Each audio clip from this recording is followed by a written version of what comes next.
What's up, everybody? I know it's been a minute since I've released an update video to the team. I haven't addressed the team on a team call for a minute now. Apologize for that, but just had a lot of personal stuff coming on in my personal life, and the 9 to 5 is really, really busy too. So I'm gonna say about my personal stuff is, yeah, don't take life for granted, man.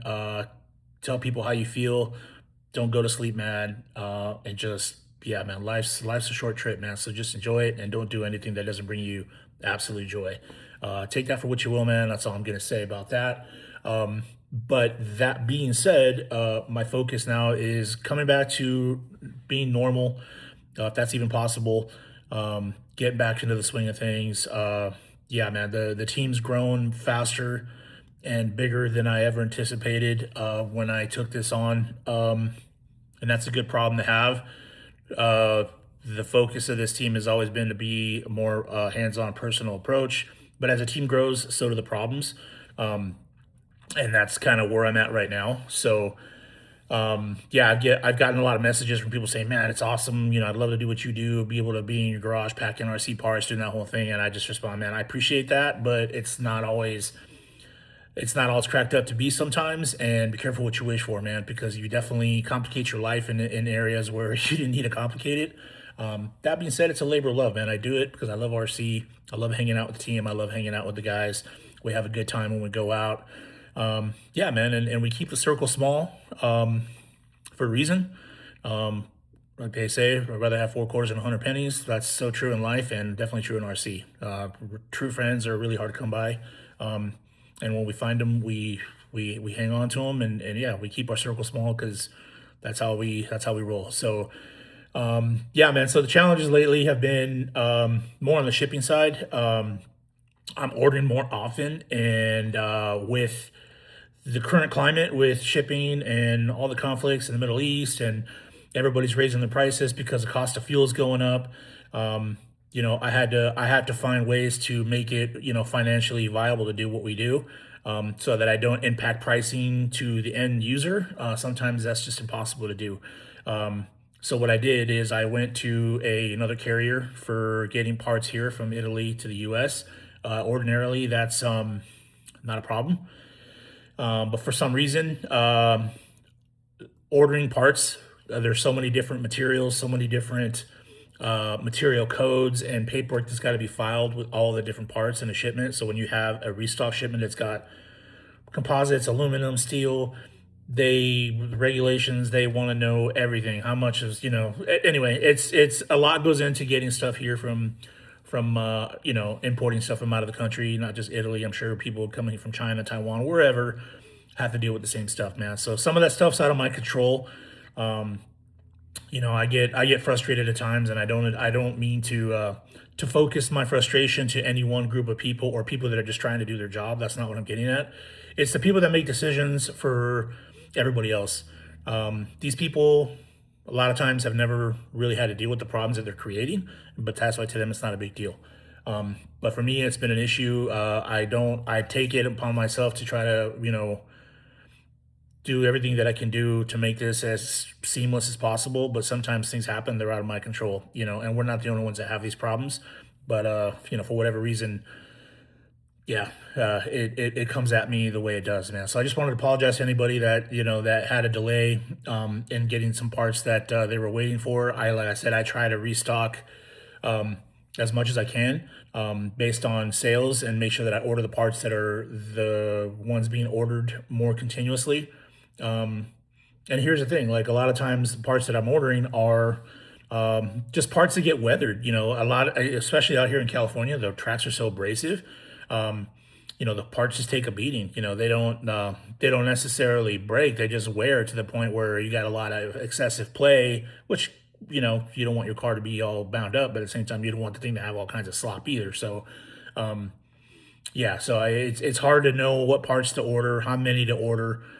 Sometimes people order one or two, and then sometimes they order 10, right? So because they want to stock up. So it's a guessing game.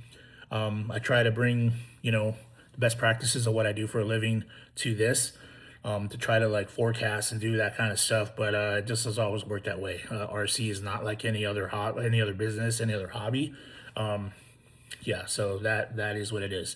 Right now, our focus is getting ready for Arena Cross. I can't believe it's already here. I thought I had plenty of time, and then life hits you, and now we're kind of not scrambling, but I'm definitely making sure that I get caught up and get everything ready that I wanted to get ready, to get everything set up. So we're gonna be sponsoring Arena Cross, like we already have committed to do, being one of the premier sponsors. But we're also going to be sponsoring the 1/8 scale, the short course showdown. As WRC has an electric and nitro version of the short course trucks that have been doing well. Again, with anything that you release, you're going to have a couple little gremlins, and we address those. And yeah, so they're a ton of fun to drive. They're a ton of fun to watch, and we're just hoping to get at least a turnout to get a class going, man. And we threw some money at it, right? So it's not just open to WRC; it's open to whoever that can put together a 1/8 scale short course truck. But we're gonna go. I think Chris is gonna go over in his live the rules and regs on what you can and can't do for this class, and kind of go over the whole structure and the payout. So more to come on that stuff. We do have some more content coming. We're still trying to wrap up the vlog we did for TNR A-Main. That was in January. So yeah, hang out for that. It's awesome. It's an awesome video. And with all of that detail, it takes time to edit, man. And again, we don't get paid to do this. I don't get paid to do this. We do it because we love RC, and we try to do what we can to help it grow if we can. So that video is coming. We have more content coming, more geared and focused on the on-road program. James Spratley, our team driver out in Vegas, he's been kind of heading that up for us, really hitting the track and definitely trying to be an ambassador out there for the on-road program. I'm gonna make it a point to get out there to support him, and just meet people that have interest in the cars and want to ask questions. And right now James actually just finished building the F26, the Formula One car, and I believe he's working on his first build video that we're looking forward to. So yeah, man, we got a lot of things happening. Nothing's changed for this team. The resolve is still the same. We're going to continue to grow. We had plans to travel and go to more races this year. Again, life doesn't always cooperate, and it gets expensive, man. It definitely isn't cheap to attend these races, and we do what we can. But you're definitely going to see us out there. The heat's coming in, so yeah, man, it's been a whirlwind, man. Like I said, it's RC is awesome. It's fun. It's it's definitely a way, a release for me to get away and whatnot. But taking on team manager and distribution, yeah, it takes its toll on you. And again, I do it because I like to do it. I don't get paid to do it. But yeah, so just know that we're out here. We've been quiet. We're coming back out. We got more content coming. I'm going to be doing more build videos on some of the other cars. I'm going to do build video on the short course truck. I'm definitely going to do a build video on the SPX4, do a build video on the LM26, the prototype car. So a lot of stuff coming up, man. So yeah, like I said, don't take us being quiet for us getting tired, or we're not around anymore. Farther from nothing could be further from the truth, man. So again, I appreciate everybody sticking with it, everybody's patience through the little challenges we had with shipping. And I'm going to be releasing a more detailed video of updates of how it went for us at TNR, probably before the vlog comes out. Maybe not. Just keep your eye out for it. The vlog might drop. We're not going to tell anybody. It'll just drop when it drops, just because again, it takes time to do it, man. So again, I appreciate everybody that supports us, that doesn't give up on us, and yeah, they want to be part of something different, man. So appreciate you all. Looking forward to seeing you guys in June at Arena Cross. It falls on Father's Day weekend. That's kind of a bummer. So a lot of guys aren't going to make it, which I get it. That's my gift. Father's Day gift is going to be letting me go racing, so can't complain.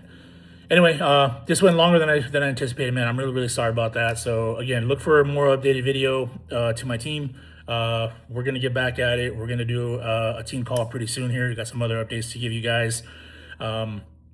Yeah, working on a WRC USA Discord as well, to kind of go over setup, and build advice, that sort of stuff, because a lot of the new people that buy these cars want setup advice, right? And or they want, what parts do I have to buy to make this car, you know, competitive, and they're pretty surprised when I tell them we don't really need a whole lot of option parts. The car's good out of the box, and those that are brave enough to try it agree. So again, thanks to everybody. I appreciate you all, and I'll see you guys at the track. And as always, if you see us out there, come by and say what's up. We love meeting new people, man. So again, with that, I'm out of here.